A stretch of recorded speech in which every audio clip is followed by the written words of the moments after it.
这个孔官，看来刘德昭是铁了心要将这3个百姓屈打成招了。主子，我实在看不下去了，我必须要阻止他们。我眼下好歹也是奉旨查处书剑一案的钦差大臣，纵然无权过问山西的地方政务，但刘德昭应该也不敢把我怎么样。这样吧，你先去击鼓鸣冤。是。大人。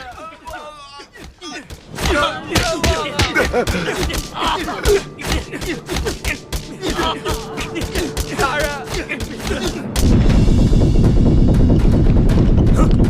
你干什么呢？要干什么？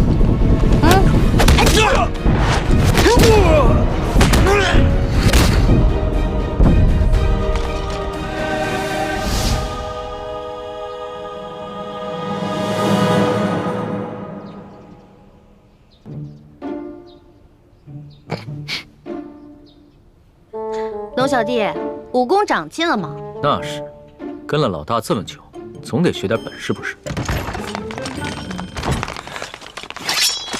干什么？你们干什么？我们家大人奉旨前来山西查案，还不赶紧让你们巡抚大人出来迎接？你们真是钦差大人？圣旨在此，还有假吗？喂，一道圣旨这么威风啊！老大，这个代表着至高无上的皇权。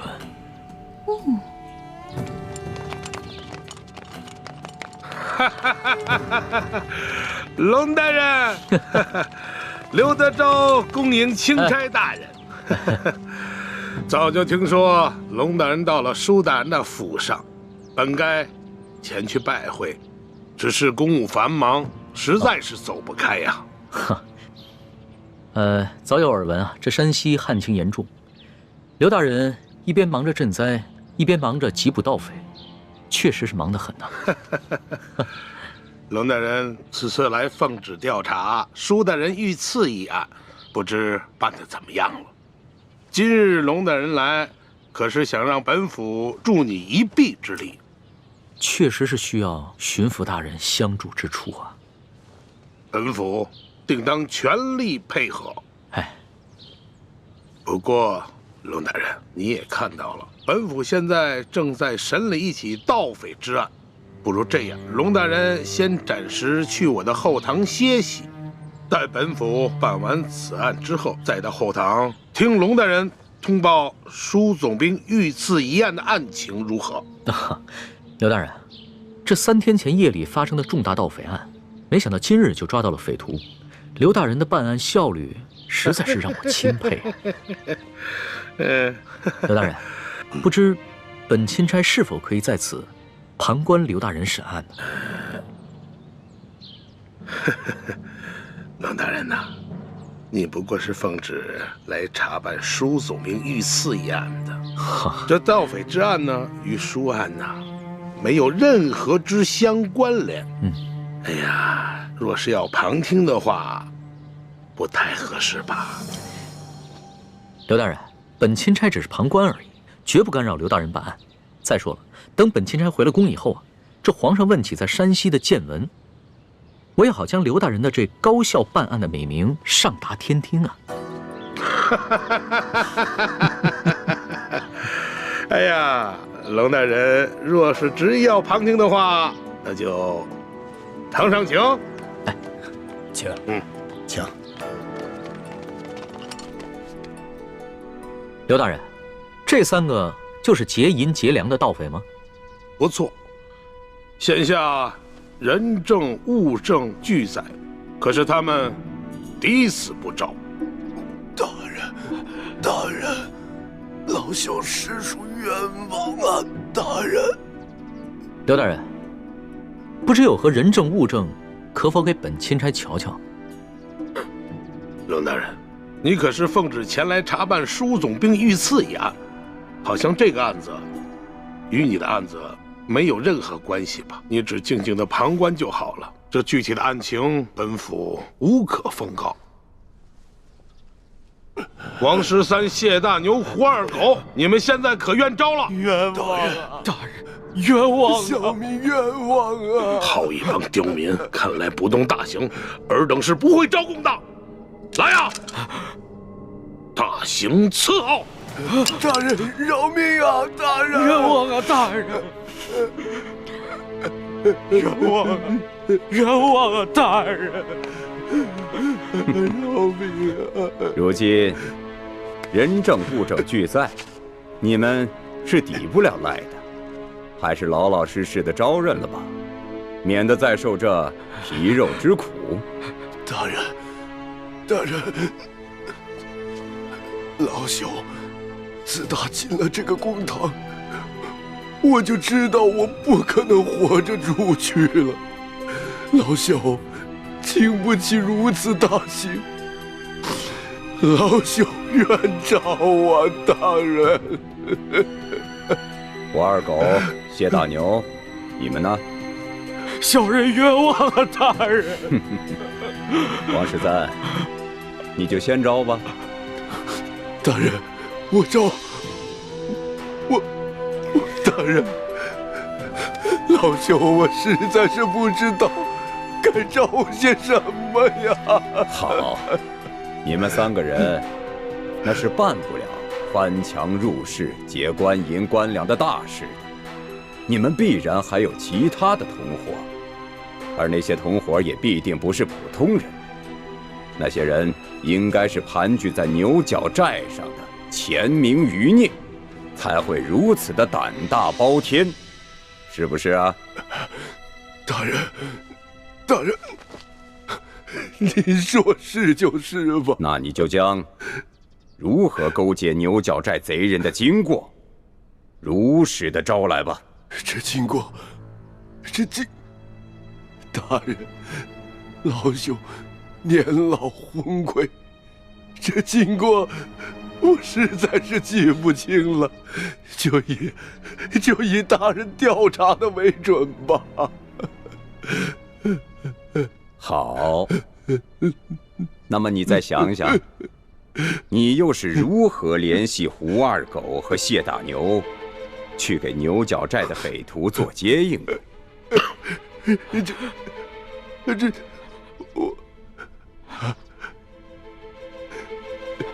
这位老伯，你我素不相识，你要认罪是你的事，可不能胡乱拍咬我们呢。前日我家娘子刚刚流产，还等着我回去照顾她呢。这位老伯伯，我家里还有瞎了眼的老娘等我回去照顾，这盗抢官粮官银，可是死罪啊！大人，大人，老朽无儿无女无家产，我死不足惜。可是我与这2位小兄弟素不相识，你要让我胡乱指证，小老儿我心里实在是不安呐。看样子你还是没想明白呀。来人呐，在，让他清醒清醒。大人，大人，老朽冤诏，冤诏啊！大人，这案情经过，您比老朽更清楚，就请你们代老朽写下供词，让老朽画押便是啊。这就对了。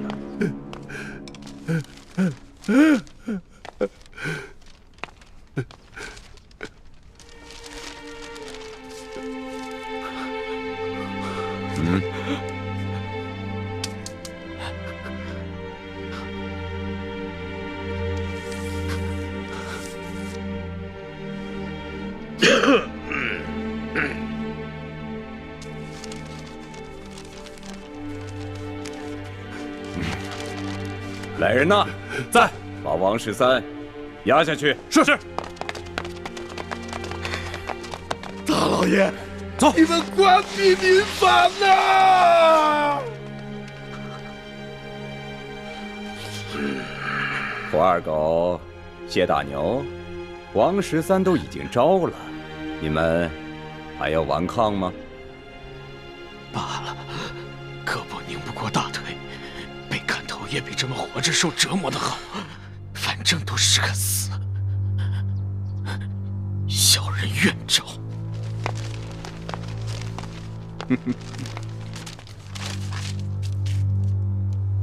有劳大人转告小人娘子，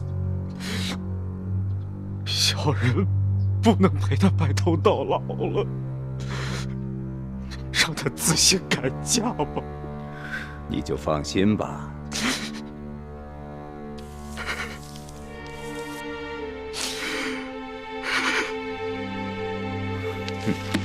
来人，在，把胡二给我带下去。是。走。哎呀，谢大牛，就剩下你一个人了，怎么着啊？你们这些狗官，简直丧尽天良！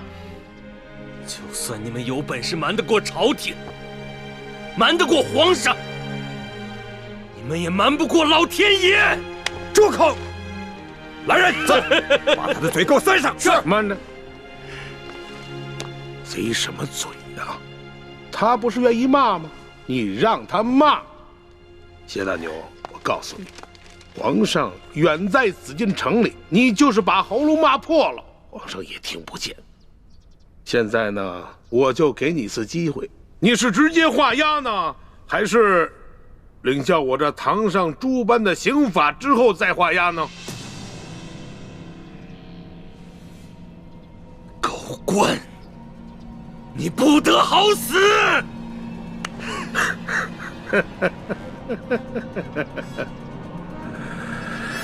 动刑！慢着，不能动刑。刘大人，想不到如此一起惊天大案，你们居然是如此办理的，真是让本钦差大开眼界。龙大人，有些事情你是不知道的。此地民风向来是彪悍奸诈，这几个人装出一副可怜的模样，不过是想博取龙大人的同情罢了。尤其是这个谢大牛，他爹曾是牛角寨上前明余孽中的一员，前2年刚被判了腰斩，而且那起案子就是谢大牛他娘亲自出手的。可是我实在没有想到啊，如今他谢大牛长大了，仍然与这牛角寨暗中勾结。当初我娘出手，害得我爹被腰斩。我一直以为我娘做得对，我爹就是个大逆不道的糊涂虫，他该死。可我如今才明白，是我娘错了，是我娘错了。这大清的天，简直比锅底还要黑呀！这百姓就该反！住口！住口！龙大人，你听见了吧？你看见了吧？此人果然是前明的余孽呀！他勾结山匪，打劫官府的库银。即便是他不招供，就冲他刚才那番说辞，本官也可以判他个斩立决！斩立决！刘大人，若不是你们软硬兼施，诱供逼供，这谢大牛又何至于恶言诅咒朝廷？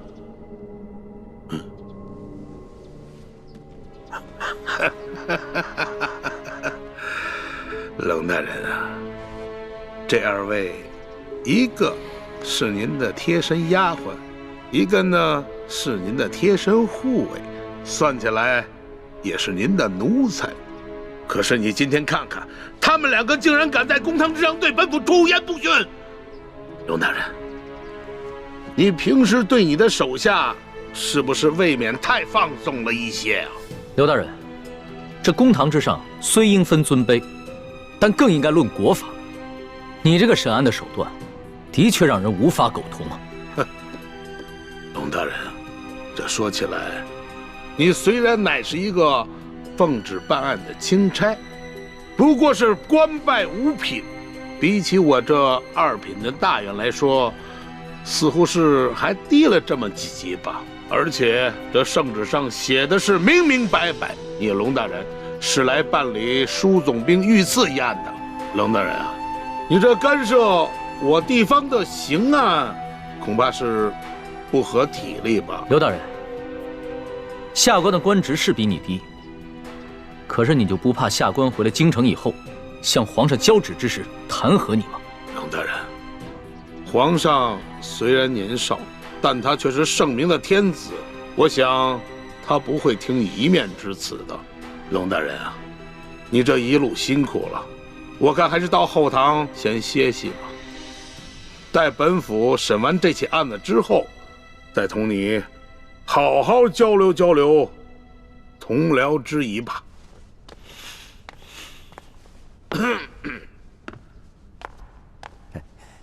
龙大人，请随下官到后堂歇息吧。慢着，你们可知我乃是？龙大人还有什么话要说吗？主子，要不然您把密旨拿出来给刘大人看看吧。密旨？对啊，皇上不是给您下了一道密旨吗？让您调查舒总兵一案之时，顺便督查一下山西赈灾情况以及地方官员官风吗？哎呀，龙大人啊，实在没有想到啊，龙大人身上还有皇上的密旨啊！不知皇上的密旨现在何处啊？可否让本府看一看？这密旨？这密旨啊，让奴婢小心翼翼地藏在行李箱里了。主子，要不然您随奴婢回去取一趟吧。也好，刘大人请稍等一下，下官这就去取。那个龙大人，是否让本府派一队兵士护送啊？不必了。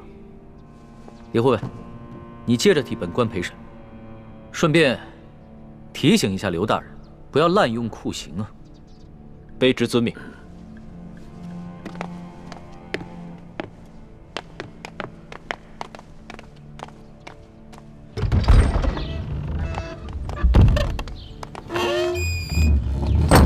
老大，现在怎么办？如果咱们拿不出密旨的话，刘德昭一定会说我们假传圣旨，到时候必定跟我们翻脸，那3个人就死定了。尤其是那个谢大牛，不死也得残废啊！哎，事到如今，只能造一封假的密旨喽。伪造密旨？这个刘德昭身为山西巡抚，又加兵部侍郎衔，乃2品大员。即使他不知道你长什么样，你的字他总归认识吧？老大，你疯了吧？这是我首次微服私访，毫无经验，我没有带上玉玺，也没有带上书写圣旨的龙文黄卷啊。万事都有变通的嘛，龙小弟。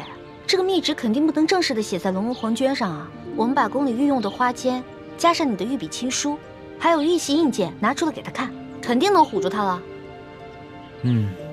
不是，可问题就在于没有玉玺啊。我可以帮你搞定啊，我照着你圣旨上的玺印刻一个不就得了？你还会刻章啊？那当然了，老大我18般武艺样样精通，医药赌蛊、机关杂耍、金石篆刻都不在话下。走吧。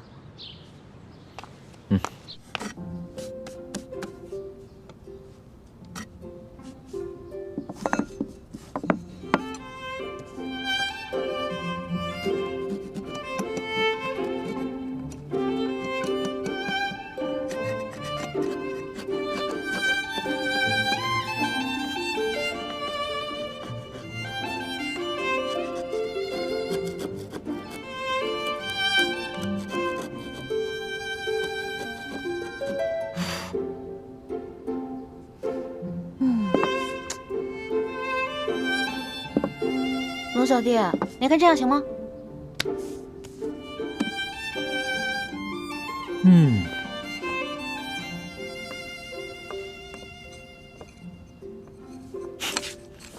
老大，你这个篆刻的功夫果然和你的武功一样，不能深究啊。刘德昭只要仔细一看，就能看出其中的破绽了。切，问题在于他不可能仔细看。你那道圣旨是真的，他已经仔细看过了，怎么可能怀疑这个是假的呢？那我们只能碰碰运气了。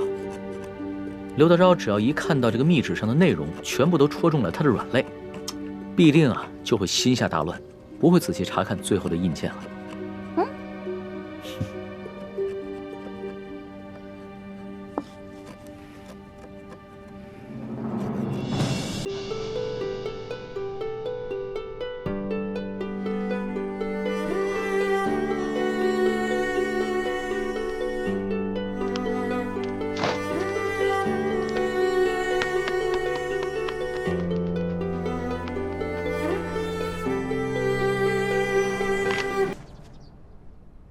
李护卫，不知你家大人和令妹何时会回来呀？啊，我家大人回去以后还需要沐浴更衣，就麻烦刘大人和诸位大人要不先把这谢大牛押下去，等我家大人回来了再审。来啊，在。将这谢大牛先押下去。是。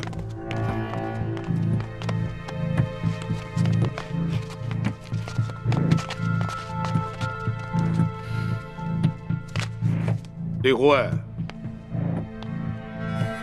不知你家大人是哪一年考取的功名，出自谁的门下？我家大人身份尊贵，属卑职，无可奉告。好，身份显赫，好啊！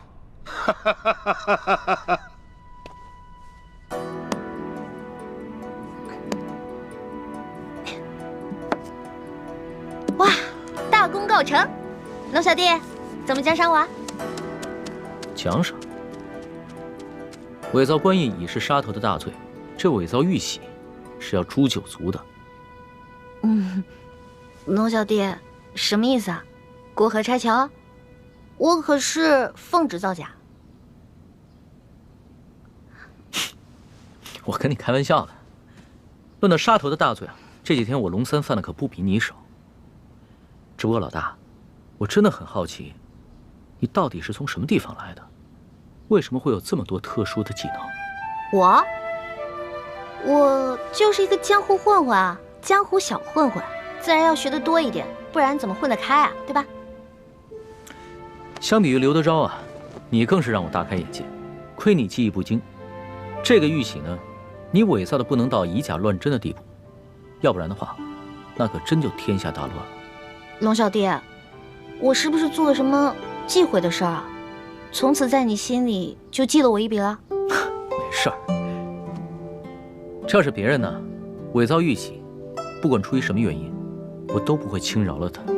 但是你嘛，我知道，你虽然天性顽劣，但是你一定不会做出什么让我不可原谅之事。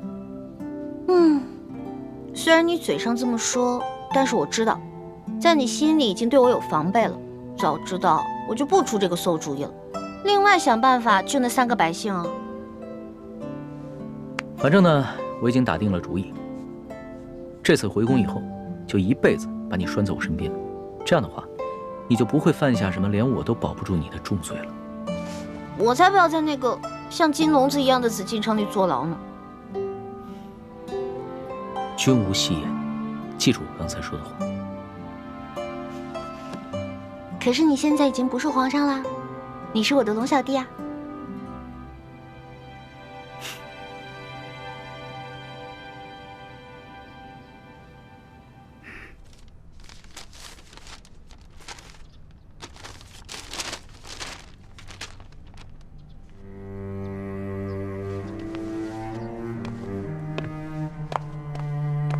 李护卫，待会儿等你家大人回来之后，还请您在你家大人面前替我等多多美言几句啊！啊！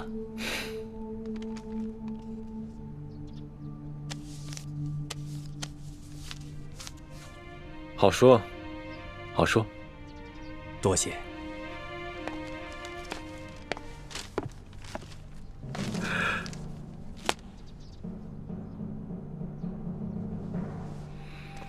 钦差大人到，圣旨下。皇上密旨到，刘德昭等一干官员接旨。臣刘德昭接旨。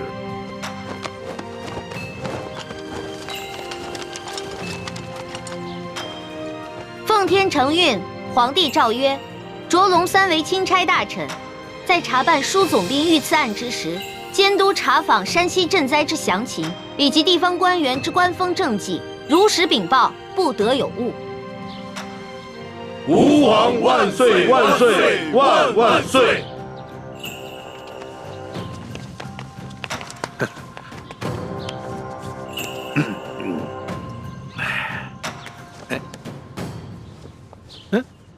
你刘大人，这皇上的密旨可都听到了。这临出宫前啊，皇上再三叮嘱，一定要详查山西的赈灾详情，以及地方官员的官风政绩。那就有了各位大人多多配合了。哎呀，龙大人您就放心，我等自当竭尽全力地配合龙大人。龙大人这一路实在是辛苦了。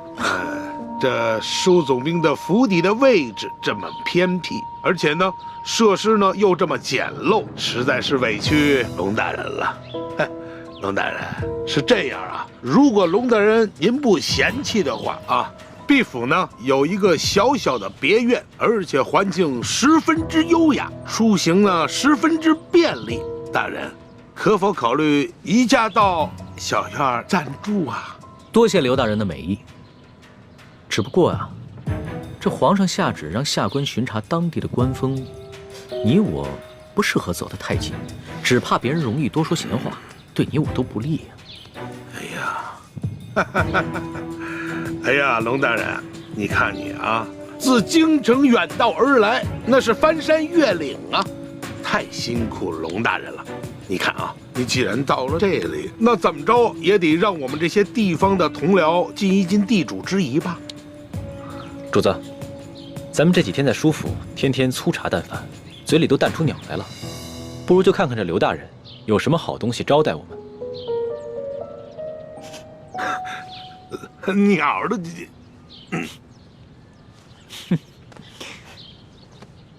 行，那就多谢刘大人了。龙大人，请，请，请。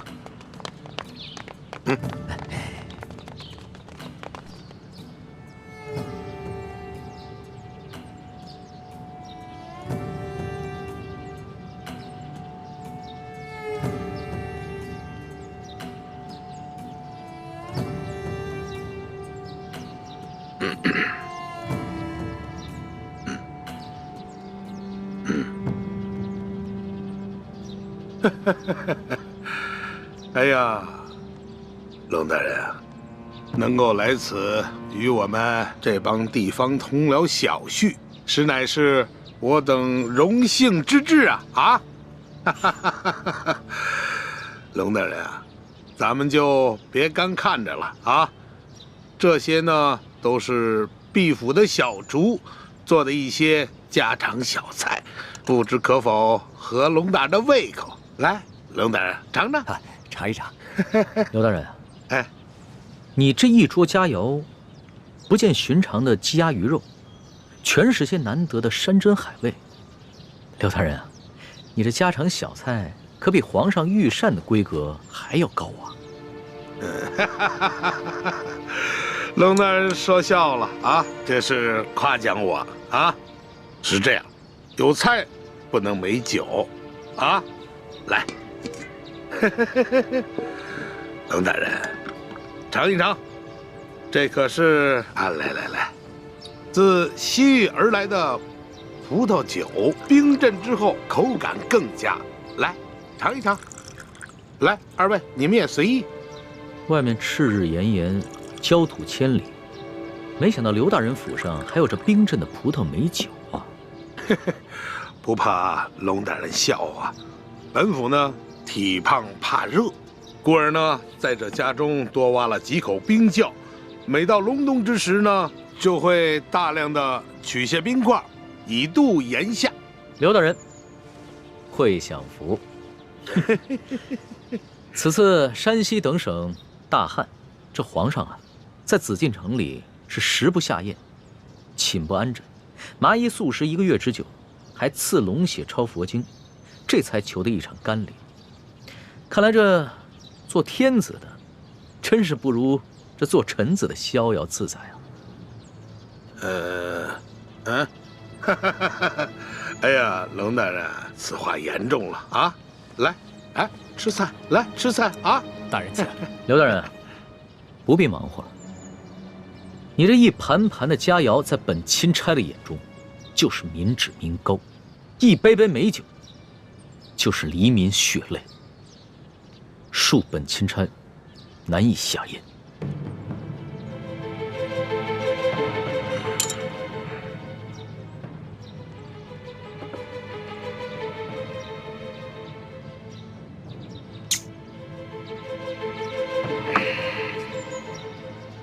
龙大人果然是忧国忧民呐，让我等十分惭愧啊。你有什么话，不妨直说，我等洗耳恭听。刘大人，咱们也不必拐弯抹角了。你我已算是心照不宣，我只要求刘大人做好3件事情。不知哪3件？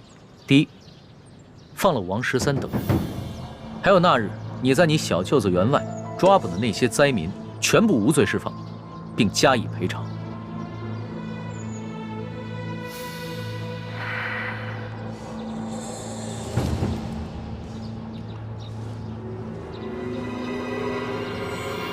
好，这就去办。第二，把囤积的粮食全部发放给灾民，把那些借机哄抬粮价、大发国难财的奸商全部都抓起来，严惩不贷。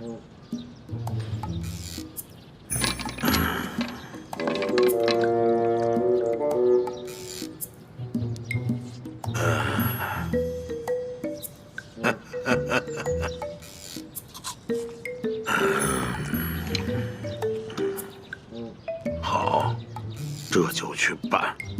第三，交出赈灾银两的账目，并打开银库，让本钦差一一核查清楚，若有短缺，你等自行想办法补上，然后再跟本钦差一起，把这些银两发放给灾民。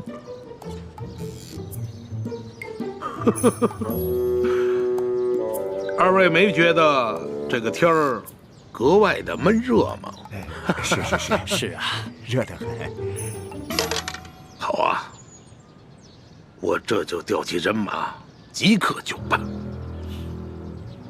刘大人啊，你可不要敷衍本钦差啊！你们应该都清楚，眼下能否办好这3件事情，不仅关系到数十万灾民的生死，更关系到你等一干地方官员的前途和性命。本府明白。行，那本钦差就告辞了。宋大人，不必了。诸位大人，留在这儿，继续享用这些美酒佳肴吧，别浪费了。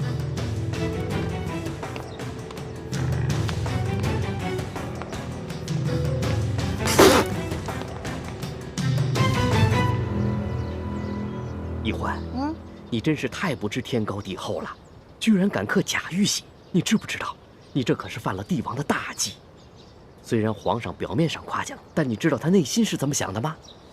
我知道啊，我当时说完就感觉到了，他心里肯定不开心了。可是现在反悔也没办法了呀。叔父，易欢也是救人心切，他一向心性单纯，不明白帝王的复杂心思，现在埋怨他也没用了。本来就是啊，我以为我在帮他解围，而且是他让我刻的，谁知道会这样。朱哥哥，我是不是又办傻事了？是有点傻，但是我不怪你。我们本来就跟康熙势不两立，翻脸也是早晚的事情。好在眼下他跟我们还算是同一条船上的人，就算是对我们起了防备之心，也只能暂时和我们维持眼下的关系。你不必过于自责。从小到大你都这么包容我。你呀，我早晚得死在你们两兄妹手里。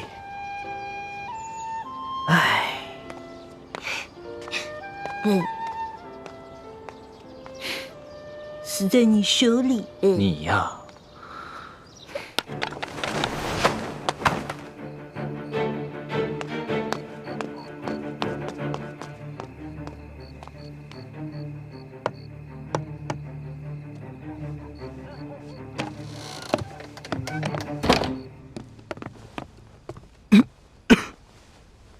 都是因为那夜我下手太重，要不我先用内力替你疗伤。多谢前辈，不必了。刘德昭一直怀疑他身边有了奸细，只是还没有怀疑到我身上，所以我不能耽搁太久。是不是刘德昭他们又有新举动了？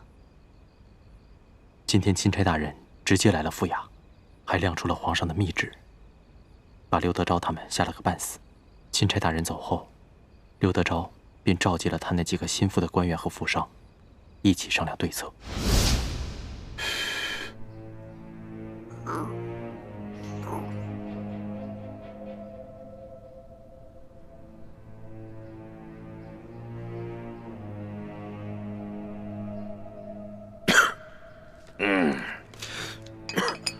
小官啊，你们几个脸上那个字儿还没洗干净啊？甭提了，也不知道那个姓艾的在墨汁里放了什么东西，我们搓了几天搓不下去。是啊，混蛋！等我抓到了他，我非扒了他的皮。哼，坐着聊啊！都是我这些手下太饭桶了，到现在连那个姓艾的足迹都没有找到。卑职无能。行，姓艾的事情先放一放，我们现下当务之急，就是全力以赴的要对付这个钦差龙三。姐夫，你真要听那个姓龙的呀，把我们哥几个全抓起来？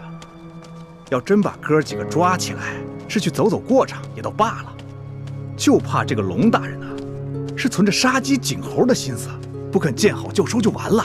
对呀，是。还有那个赈灾的银子，你说咱们现在都吞到肚子里，消化了大半了，这怎么吐得出来呀？哎，吐不出来那也得吐啊，能吐多少是多少，不够的大家伙凑一凑。还有啊，这个龙大人一脸油盐不进的样子，看来是要跟咱们动真格的了。哼，这个龙三到底是个什么来头？我派去京城的探子，到现在也没有给我回话。我还真就不信了。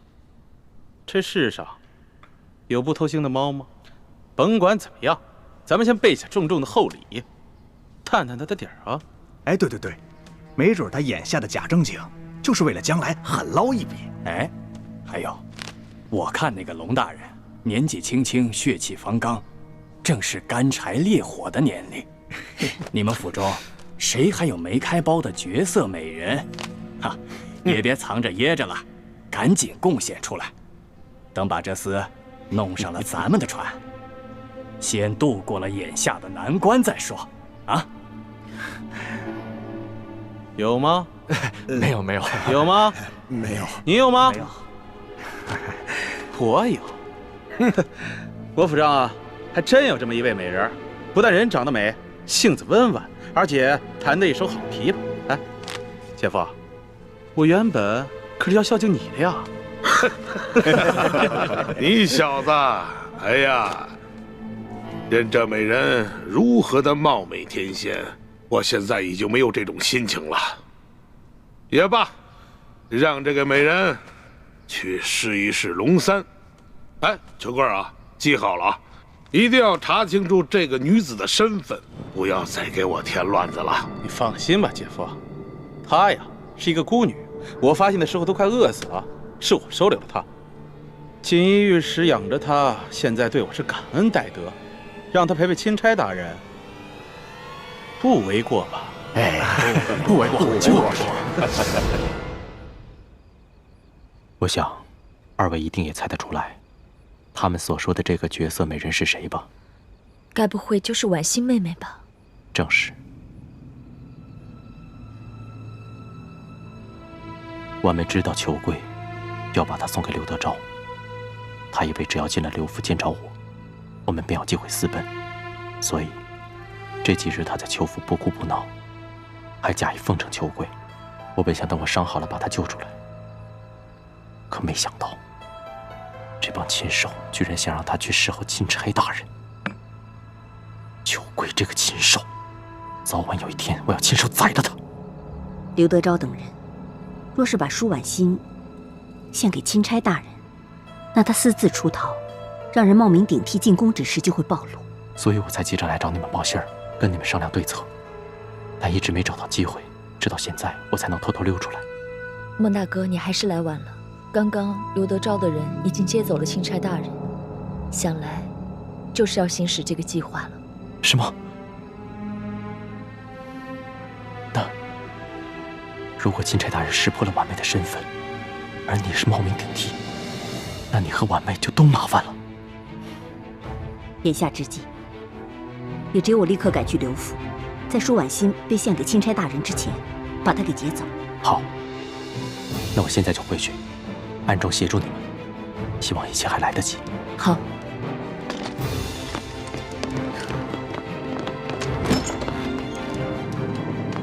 我走了。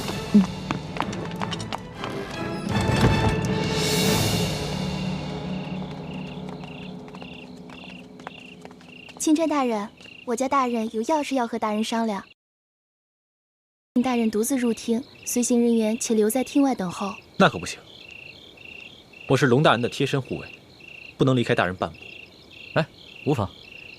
刘大人这么晚叫我过来，肯定是有好事，不会有什么危险的。你们就先在外面等着吧。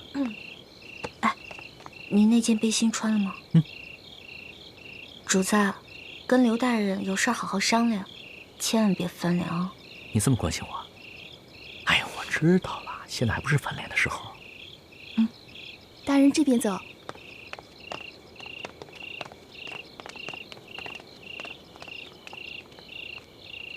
你把背心给他了。小气鬼！龙大人，请。哎呀，龙大人，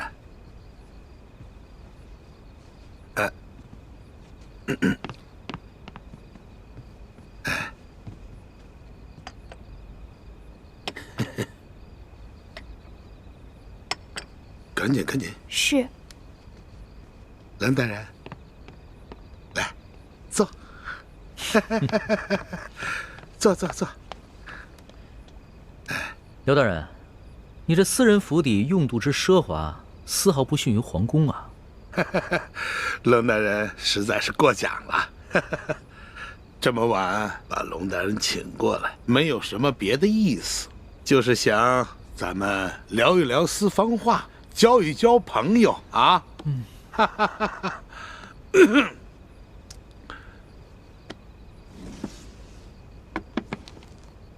龙大人啊，这下面这一层的金银珠宝，是本地的同僚一点小小的心意。这上面的10万的银票，是本地的商户们孝敬龙大人的，一点点小意思，还请龙大人能够笑纳。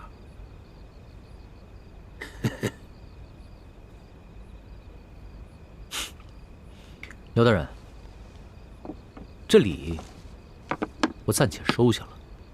好。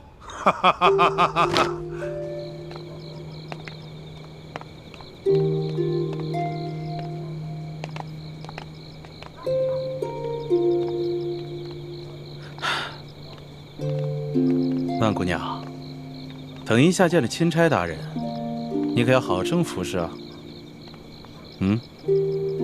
是，裘老板。要是没有裘老板，小女子早就饿得没命了。小女子一定知恩图报。好啊，走吧。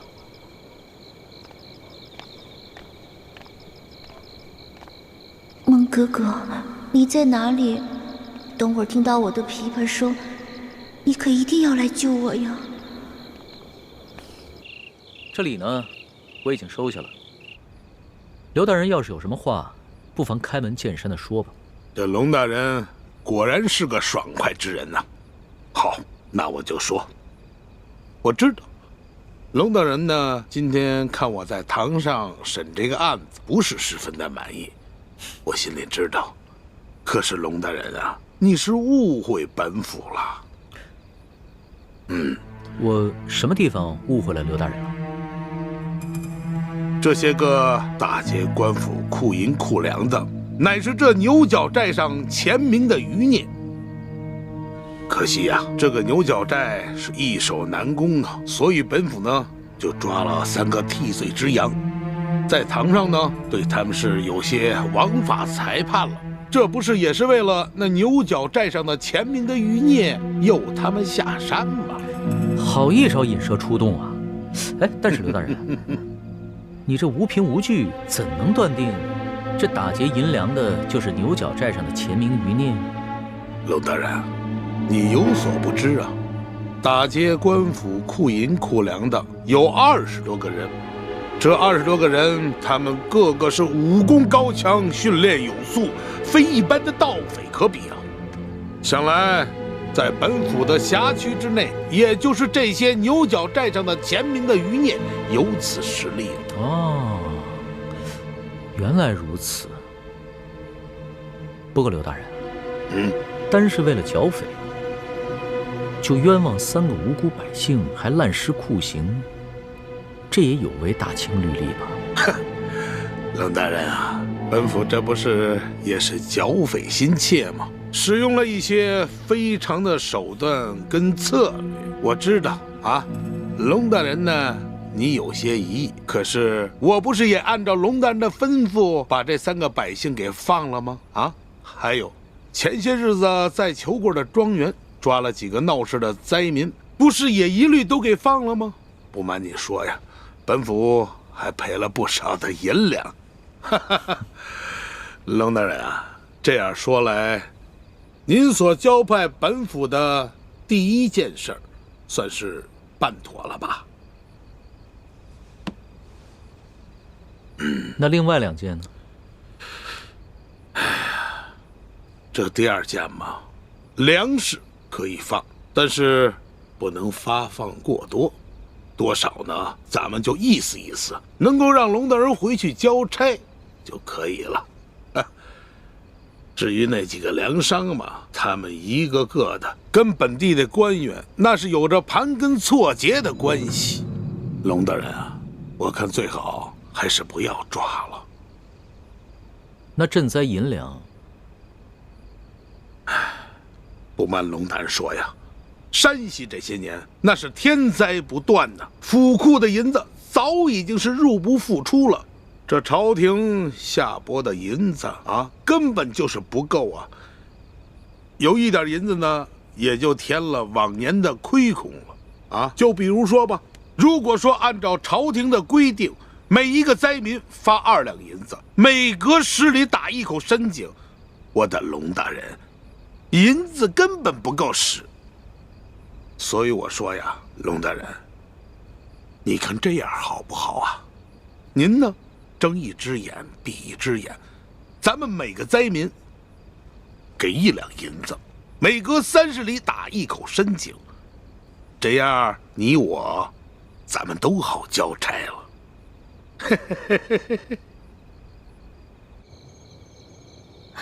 朱哥哥，你说这刘德昭单独把龙小弟招进去，到底想干什么呀？还能干什么？肯定是利诱啊！这些蠢货，如果知道他们正在收买的钦差大人就是当今皇上，肯定会吓得屁滚尿流。嘘，那太好了，咱们可以用他们贿赂龙小弟的钱买粮食，然后分给灾民啊。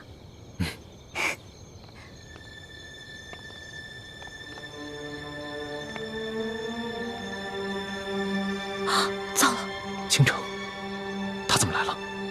她不是薛姐姐，她是舒婉欣。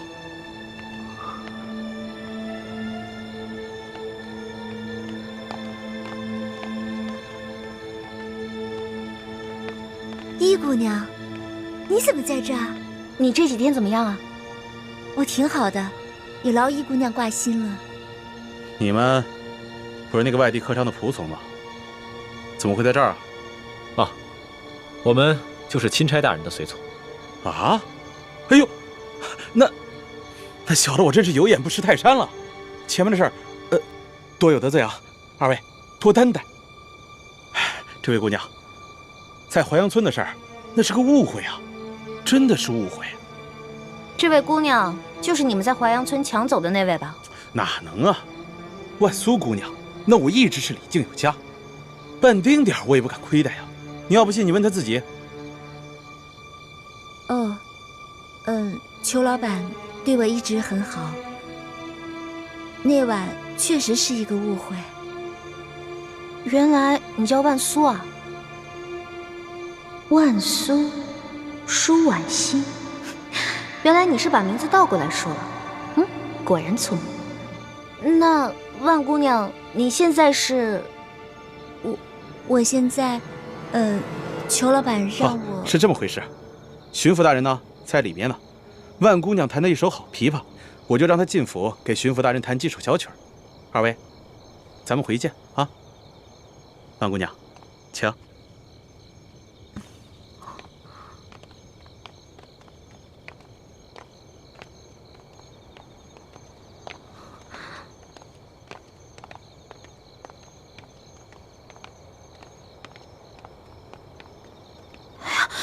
朱哥哥怎么办呀？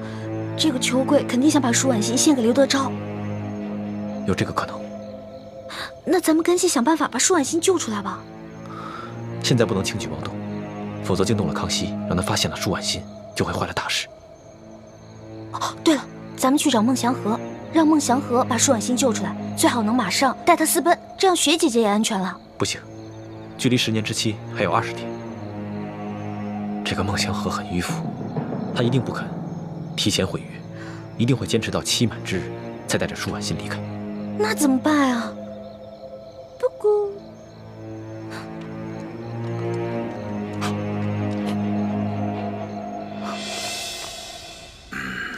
龙大人可否给一句话呀？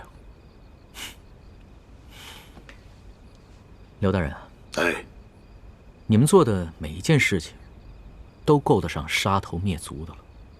若你能及时悔改，方能有一线生机；若你还想着欺君罔上，那可真是无药可救了。龙大人的意思是不肯通融了。那些粮商可以暂且不动，但是粮食必须全部发放给灾民，亏欠的赈灾银两必须尽快补齐。每隔10里地打一口深井，是抗旱最有效的措施，千万不可敷衍。刘大人，言尽于此，你好自为之。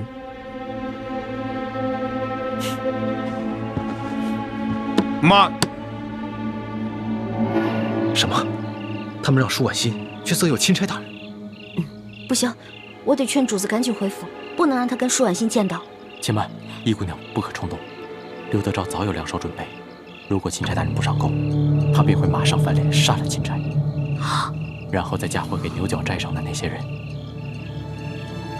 我们刚刚悄悄观察了一下，发现这府中已经埋伏了上百名好手，而府外还埋伏了几百甲兵。那怎么办啊？为今之计，既不能让钦差大人见到舒婉欣，也不能让那个刘德昭翻脸，那么就只剩下一个办法了。哎呀，龙大人啊，本府没有别的意思，就是呢，我现在还有一个特殊的礼物要进献给龙大人。什么特殊的礼物？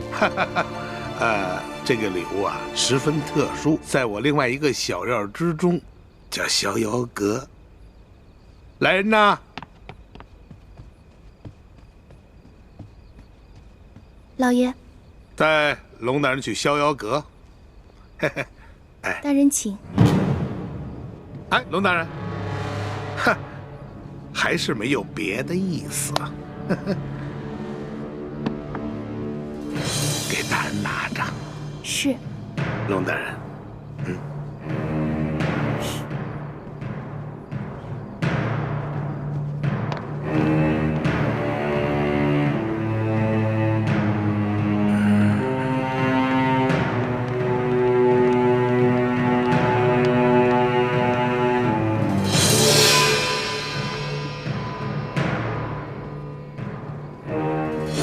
这个龙大人也太不讲规矩了，受了咱们那么多好处，还这么咄咄逼人。秋桂啊，看来下面就要指望你送的这个美人儿收服这个龙大人了。放心吧，老爷，弟弟这次挑的美人呐，可是绝色美人，就等着龙大人上钩了。只要咱们抓住了他的把柄，看他装什么假正经。可是就是怕他不咬钩啊！怕！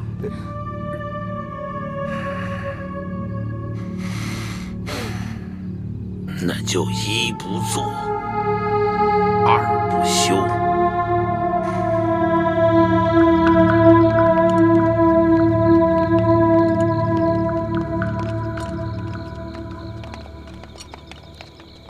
哎，易欢呢？啊，易欢晚上不知道吃坏了什么东西，我让他回蜀府了。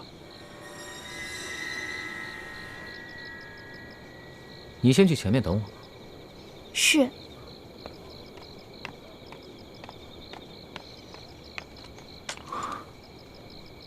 主子，主子千万沉住气，否则今晚我们都不能全身而退了。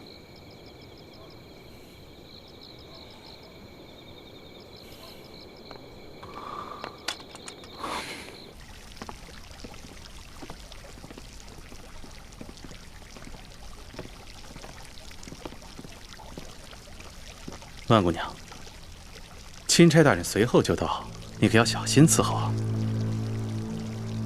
放心吧，裘老板。如今小女子已经没有了依靠，也想着能讨钦差大人欢心，谋个出路。万姑娘色艺双绝，我相信钦差大人一定会对你动心的。你先准备一下。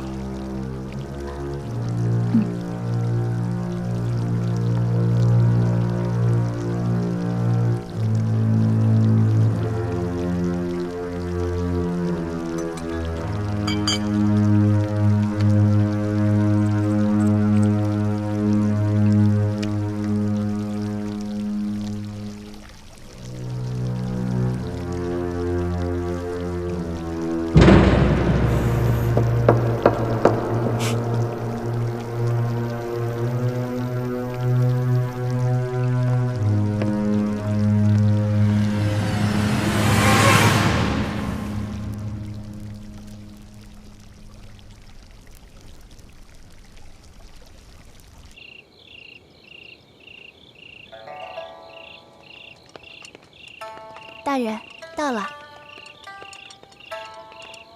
龙大人，这就是逍遥阁了。这逍遥阁建的还真是别致，这琵琶弹得更是动人。本官还从没听过这么美妙的曲子。这逍遥阁内的布置啊，更是别致。曾经有一位进城来的姓张的大人，他一连在阁内住了1个月，都不想出来了呢。这么说，这个逍遥阁是一个能让人乐不思蜀的温柔乡啊。我家大人为龙大人准备的礼物就在阁中，还请龙大人独自一人进屋领取。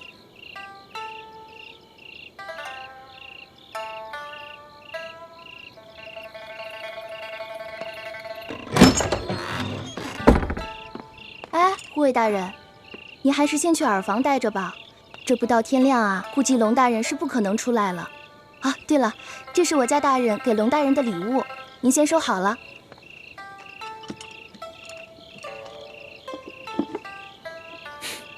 护卫大人，这边请。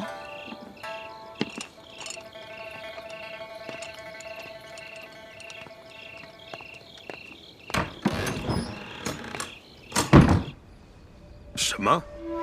你是说这龙大人就是那一伙神秘的客商？没错。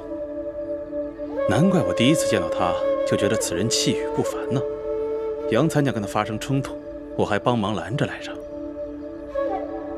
也就是说，这个杨八总是被这龙大人一伙所杀了。应该是错不了，其他人没这么大本事，更没这么大胆子。淮阳村那10余个不肯搬迁的刁民，也是被他们藏起来了。老爷，我看这个龙大人不怀好意呀。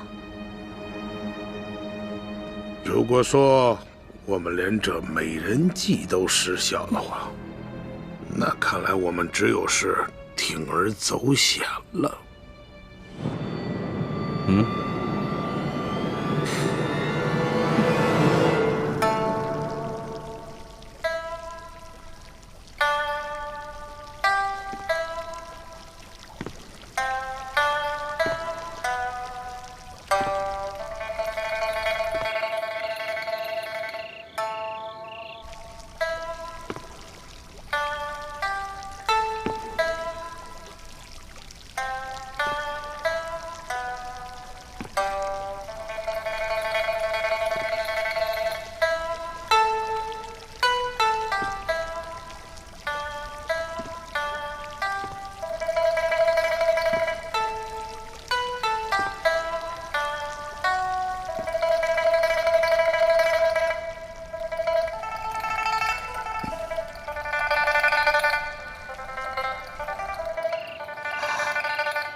此曲只应天上有，人间难得几回闻呢。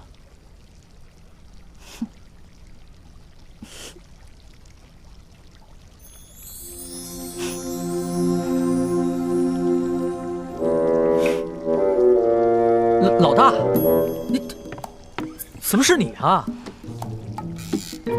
怎么就不能是我呀？我是你老大，当然不能让你做美人计了。祥和，本来你就有伤在身，还未痊愈，本不想辛苦你。可是我看这龙山的护卫个个都是一把好手，一般的兵士不是他们的对手，所以大人放心，卑职的伤不碍事。有你在，我就放心了。一会儿呢，见势不妙，咱们立刻动手。祥和呀，你不要管别的，你就负责缠住那个李护卫。卑职遵命。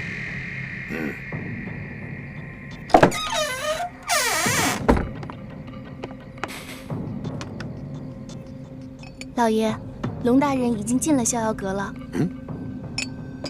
听到里面有什么动静吗？没有，只听到不断有琵琶声传出，想是龙大人还在听曲子。是。你就放心吧，今天在逍遥阁，我可是用上那催情香了。那东西是青楼专治那些不听话厨的，保证万无一失。